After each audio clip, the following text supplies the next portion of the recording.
Maswerteng hapon po mga ka-STL, narito na po ang resulta ng STL Pangasinan para sa araw na to, second draw. July 9, 2025, araw ng Miyerkules. Naway ang mga natayan niyo po mga numero kanina ay manalo nawa ngayong hapong ito, 5 PM. Kaya kunin niyo na po ang inyong mga ticket, narito na po ang resulta.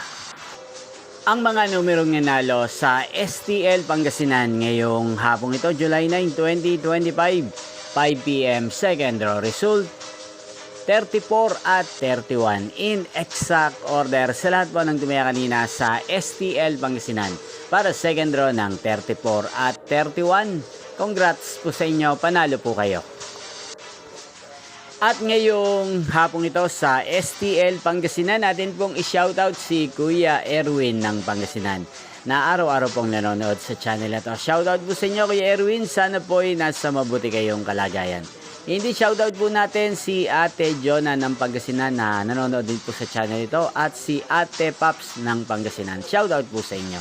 At sa lahat po ng mga subscriber ko sa Pangasinan, shoutout po sa inyo. Niyo pong napanood ang resulta ng STL Pangasinan sa channel na to, Roderick Hernandez TV. Maraming salamat po sa patuloy niyo pong panonood at pagsuporta sa aking channel. Magkita-kita pong muli tayo mamayang 8:45 PM. Thank you for watching.